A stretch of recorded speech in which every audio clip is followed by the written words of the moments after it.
20세기 최고의 신학자인 칼 바르트는 이렇게 말했습니다. 종교는 하나님께 대한 반역이다 라고 말을 했습니다. 이 종교 안에는 본인이 몸담고 있는 기독교도 염두에 두고 한 말입니다. 왜 그럴까요? 종교가 왜 하나님에 대한 반역일까요? 이방 종교, 이단, 사이비는 분명히 반역 맞습니다.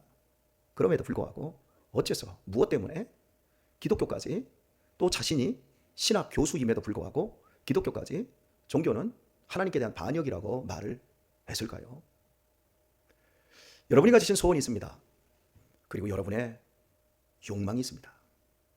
또한 여러분의 인생 속에서 이루어내지 못하고 눌려있는 한이라는 것이 있습니다. 한은 특별히 한국인들에게만 있다 그러죠. 그래서 우라병, 화병이 자리할 정도로 깊은 내면의 상처들이 있습니다. 욕망을 성취하기 위해서 여러분이 교회를 다니면 하나님께 반역하는 겁니다. 아주 쉬운 표현이죠. 한풀이 하기 위해서 신앙생활을 할 수 있기도 합니다.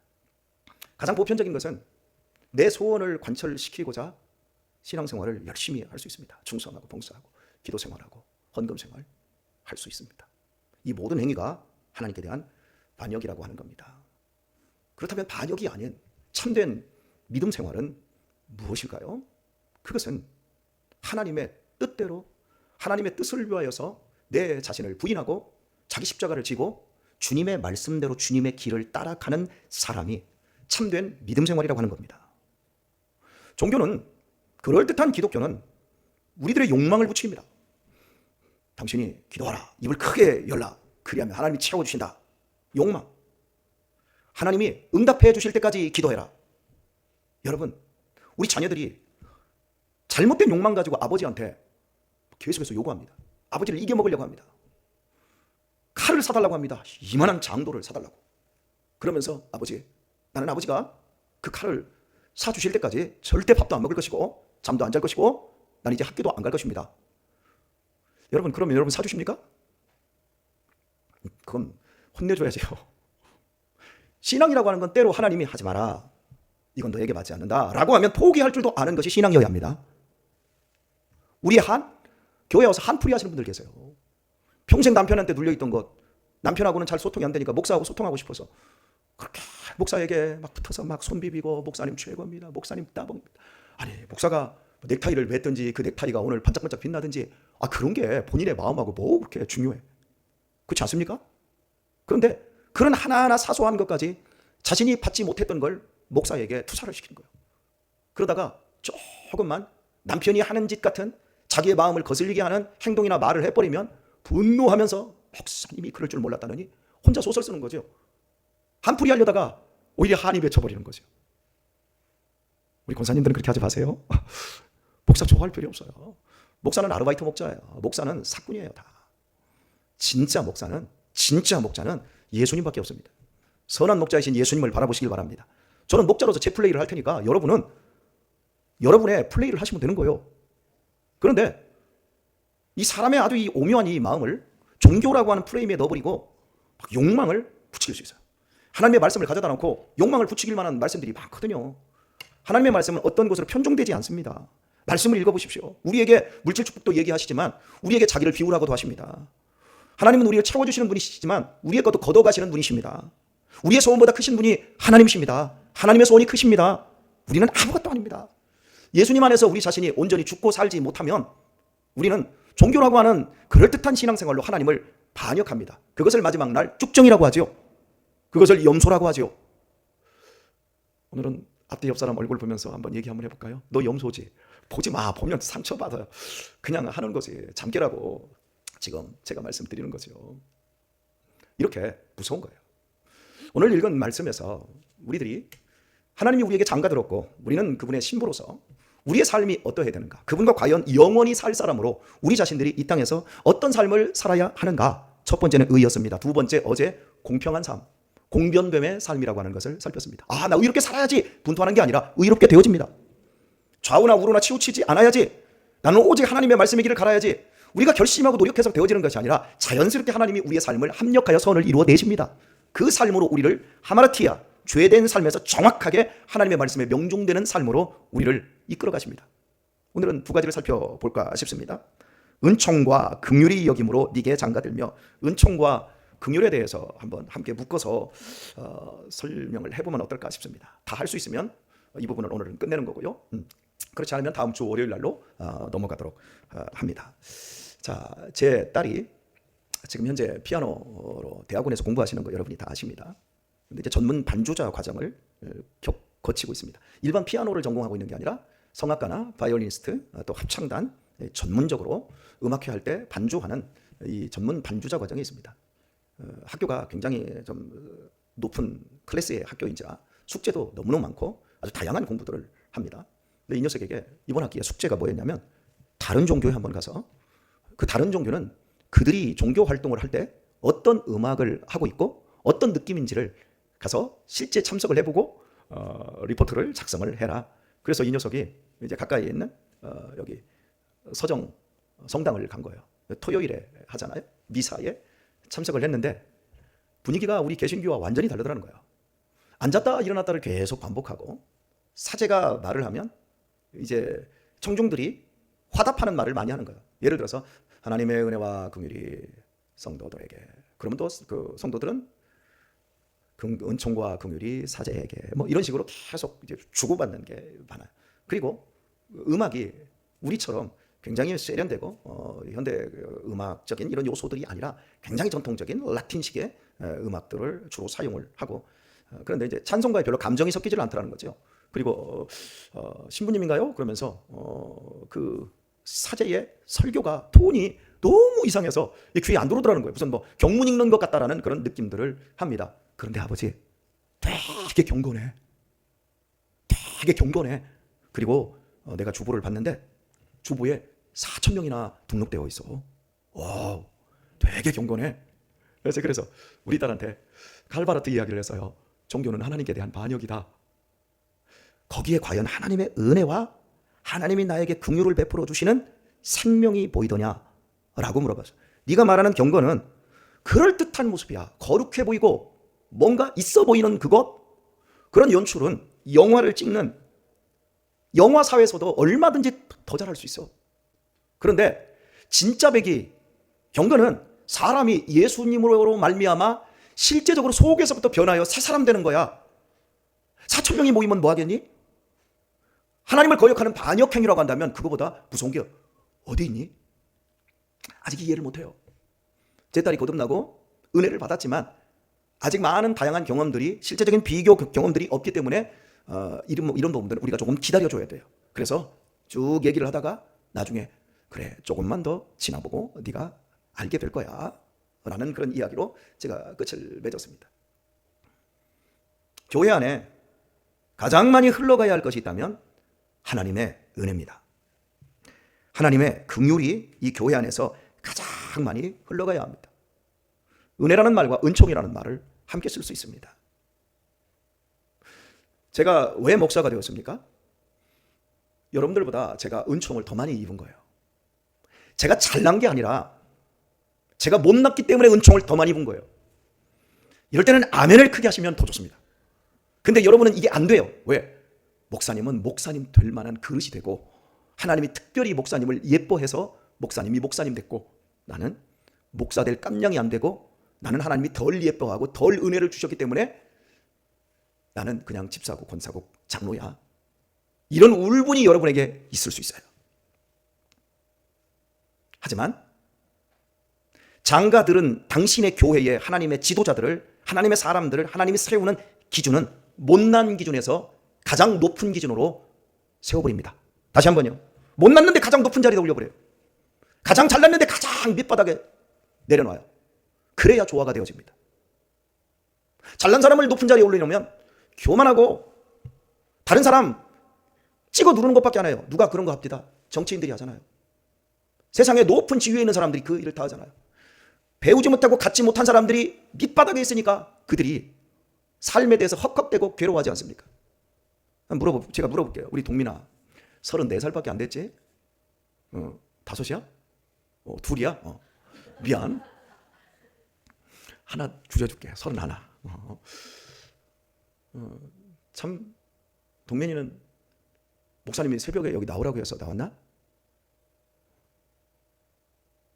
나오라고도 안 했는데 이게 끝나고 봉담까지 또 출근을 해야 되고 얼마나 힘든 일이니? 근데 여기 왜 나왔어? 참 이게 은혜로워요. 엄태경 장로님 오산에서 그 새벽 예배를 지금까지 한 8년을 지금 오고 계시는 것 같은데 여기 장로 체면 때문에 나오셨나요? 여기 왜 오시죠? 여러분은 믿음이 좋아서 훌륭해서 나오시는 거예요. 근데 저는 목사님 여기 왜 나왔어요? 여러분이 묻는다면 밥벌이 하러 나왔어요. 목사니까 나왔단 말이에요. 목사님 내일은 새벽 예배 하지 말죠? 예, 하지 맙시다. 여러분이 그렇게 얘기를 해도 제가 안 하면 뒤에서 나중에 이럽니다. 목사님이 그러고도 사례비 받을 마음이 생겨? 여러분이 그럴까 봐 저는 여기 나온다니까요. 저는요 우리 동민이처럼 제가 목사가 아니고 일반 직장 생활하고 우리 장로님처럼 장로님도 출근하셔야 돼요. 출근하는 다른 직장이 있다면 이 새벽에 죄송한 표현 한번 씁시다. 자빠져 자지. 여기 안 올 거예요. 기도는 그냥 아침에 잠깐 일어나서 잠깐 하나님 감사합니다. 오늘도 지켜주옵소서 하고 간단하게 끝내고 하루를 시작할 거예요. 난 그런 사람이에요. 저는요 우리 동민이나 우리 장로님 이런 분들 말씀하는 거 보면 얼마나 부드럽고 이 교회에서 이렇게 헌신하고 이런 장면들 우리 애들 예뻐하고 막 이런 것들을 보면 너무너무 존경스러워. 근데 보세요. 저는 설교 용어조차도 완전히 삼류 용어를 툭툭 하고 튀어나오는데 제가 만약에 목사가 안 됐으면 어떻게 했을까요? 아마 조금만 거스리면 이랬을 거예요. 얼마 전에는 그러잖아요. 우리 제주도 갔을 때 우리 권사님들 제주도 모시고 수양회 갔을 때 제가 차 운전하면서 쎄빠지게 운전하는데 얼마나 여러분 긴장이 됩니까? 이렇게 하다가 좀 하니까 이런 이랬더니 막 우리 목사님도 씨한데 하면서 막 우리 권사 회장님께서 막 아주 막 대서특별을 하시더만. 그래서 제가 그랬어요. 아이씨 본다. 아이씨 보다. 나는 하나님을 늘 본다. 그러니까 아이씨라고 제가 얼렁뚱땅 퉁쳐버렸잖아요. 보세요 여러분. 저 같은 사람 이렇게 과격한 사람 목사 옷을 입혀놨으니까 여기 남아있고 조금이라도 말 조심하면서 이렇게 사는 거예요. 그러니까 제가요 가장 못난 자리에서 하나님으로부터 은총을 어마어마하게 입어서 여러분들보다 훨씬 높은 목사의 자리 바로 여기에서 여러분에게 말씀을 전하는 자리로 하나님이 저를 세워놓으셨어요. 못나서 자 물어봅시다. 돈을 받으면서 일하는 게 능력 있는 겁니까? 돈을 주면서 일하는 게 능력 있는 겁니까? 여러분은 교회에 돈을 한 푼도 안 받아요. 한 푼도 돈을 안 받으면서 목사만큼 열심히 목사보다 더 충성을 해요. 여러분이 실력이 훨씬 있는 거예요. 저는요 돈 받는 만큼밖에 못해요. 오늘날에는 목사님들이 주는 사례비만큼도 일을 하지 않고 새벽 예배도 하지 않고 그냥 놀기만 하시는 분들이 많기 때문에 여러분들이 상처받고 시험 됐지요. 그죠? 아닌 것처럼 하지 마세요. 저도 한번 해볼까요? 그렇게? 그럼 여러분들이 저에 대해서 어떻게 할까요? 이제 김치 안 담아줄 거예요. 어제도 말 한마디 잘못했다고 뭐 당했다더니 막 그렇게 하시대. 아니 열무김치 맛있었다고 지난주에 열무김치 담아서 맛있었다고 얘기를 했더니 너무 맛있더라. 그랬더니 아이고 저거 또 해달라는 말씀이셔. 그랬더니 아니 어차피 해올 걸 뭘 그랬더니 우리가 당했네. 여러분 성도들을 어떻게 목사가 당해요? 항상 긴장하고 살아야지. 우리 동민이가 저렇게 나오지 말라고 했는데 이 새벽에 나오잖아요. 저런 사람들이 무서워요. 왜? 나는 젊은 날부터 이렇게 열심히 새벽 예배하고 충성을 다해서 그런데 그게 소원 성취일지 그게 욕망을 위해서인 건지 한풀이 하려고 하는 건지 그걸 어떻게 알아요? 나중에 봐야 돼요. 진짜 열매 맺을 때 진짜 열매 맺는 자리에서 사랑, 희락, 화평, 오래 참음, 자비, 양선, 충성, 온유, 절제라고 하는 성령의 열매를 맺었는지 마지막에 가서 내가 이 교회에서 새벽 기도하면서 새벽 제단 쌓으면서 헌금하고 그렇게 봉사하고 교사하고 다 했는데 나 장로 안 시켜줘?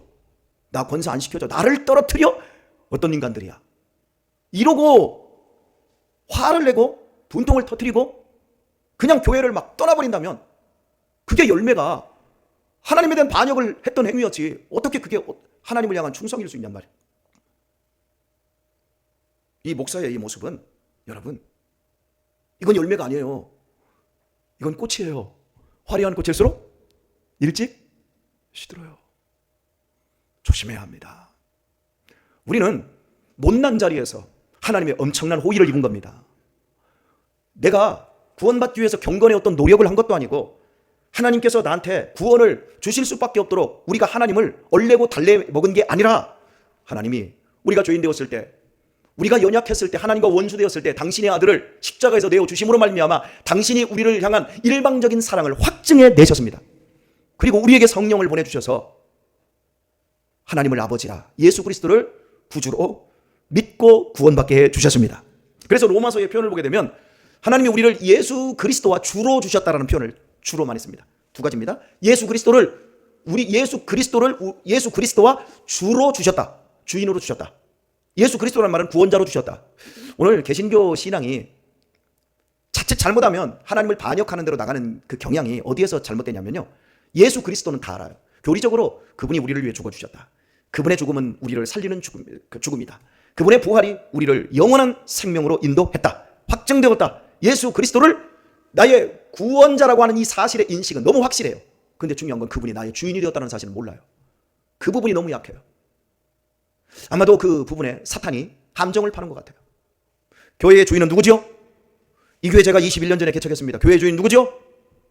아니 빨리 해보세요. 21년 전에 제가 이 교회 개척했다는 교회의 주인은 누구죠? 이 교회 건물 매입하고 우리 수양관 사가지고 막 지금 일축에서 수양관 사역하고 있고 뭐 이런 모든 것들을 다 하면 내 동기 목사님들이 나한테 그래, 권 목사 참 좋겠다, 권 목사 능력 있어. 그러면 제가 째려봅니다. 뭐가 좋아? 거기 가가지고 수양관 사가지고 그 공사한다고 이 손가락 쉰 거 안 보여? 보이죠? 이 손가락이 쉴 정도로 일하고 한 10년은 늙을 만큼 일하고 작년에도 그 지붕 2층 올린다고 그거 한 1억 정도 주면 공사 다 할 수 있는 거 우리 성도님들 청년들 다 데리고 한 40일 이상 일한다고 그 지붕 5에서 3층 지붕에 올라가가지고 피스 스크류볼트 다 받고 빠지게 고생하고 그거 누가 누려요? 짓는 사람이. 어제 어떤 분이 목사님은 사회복지사 자격 없으세요? 그러더라고요. 그래서 제가 또 째려봤어요. 이 교회에서 머슴처럼 일하는데 사회복지사까지 했어 봐. 그러면 그 일 저질러 놓고 또 내가 다 해야 될 거 아니에요. 여러분, 이 교회 주인 나 아니에요. 저는 이 교회의 머슴이지. 할렐루야. 머슴이 일을 잘하려면 첫 번째 조건이 잘 먹어야 돼요. 우리 권사님들 잘 먹여주세요. 아셨어요? 잘 먹여주시라고. 이 교회 주인은 예수님이에요. 예수님. 저는 머슴이라니까요. 머슴살이 하다가 쇠경 받고 나중에 시간 되면 머슴 바꿀 때 그때 떠나면 그만인 거예요. 여러분은 뭐예요 그럼? 여러분, 제가 머슴이면 여러분들은 뭐예요?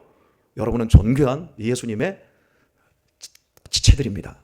그러니 좀 우아하고 고귀하고 생각하는 것도 예수님처럼 멋지게 생각하세요. 꼭 노예들처럼 생각하지 말고.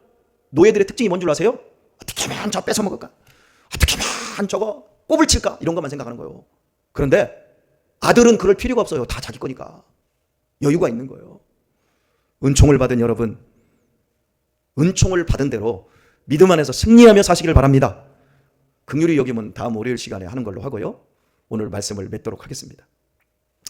여러분들이 기도할 때 이렇게 기도하시는 분들이 계십니다.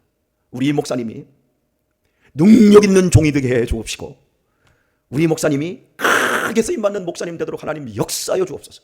우리 목사님이 진실하게 하시고, 우리 목사님이 성실하게 해 주옵시고, 우리 목사님을 불꽃처럼 사용해 주옵소서.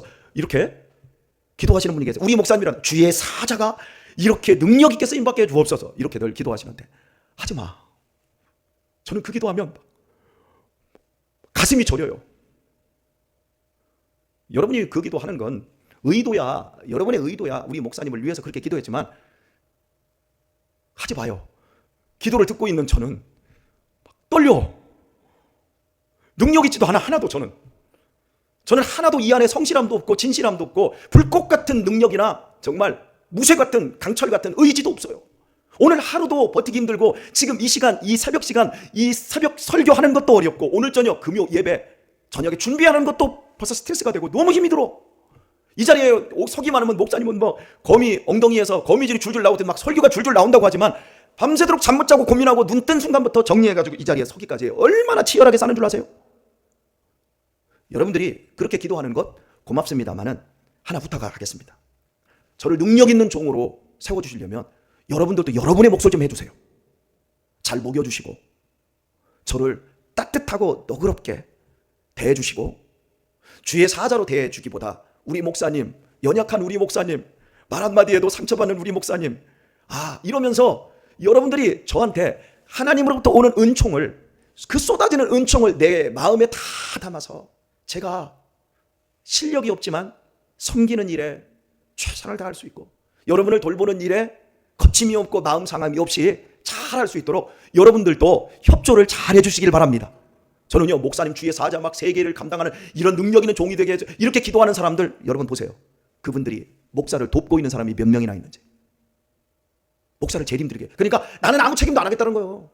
목사님이 서비스 다 하세요. 그러면 우리는 누리겠습니다. 내 소원 성취하겠습니다. 내 욕망 반영시키겠습니다. 내 한풀이 하겠습니다. 그러는 거예요. 그게 다는 아닐 거예요. 하지만 그게 충분히 들어갈 수 있어요. 여러분은 은총을 받으셨습니다. 저보다 은총을 조금 덜 받았습니다. 여러분 은총을 덜 받아도 여러분 될 만큼 훌륭하기 때문에 은총을 덜 받았습니다. 저는 은총을 많이 받아야만 이 사역 감당하고 여기에 두어야만이 뺀질거리는 다른 짓을 안 하니까 하나님이 붙잡아 두었습니다. 불쌍히 여겨주시길 바랍니다. 따라서 합시다. 우리 목사님 빨리 합시다. 우리 목사님 불쌍해서 어쩌나. 아니 하시란 말이에요. 실제 불쌍해서 어쩌나. 저 불쌍해요. 어디 가서 함부로 소리도 못 지르고 어디 가면 다 알아 사람들이. 목사님이시죠? 그러니까 딴짓을 못해. 얼마나 불쌍해요? 아셨죠? 불쌍함을 하시고 더 긍휼히 여겨주시고 이 하루도 멋진 한 날 성령의 열매를 맺는 하나님 편에 있는 참된 성도로 승리할 수 있길 예수님의 이름으로 축원합니다.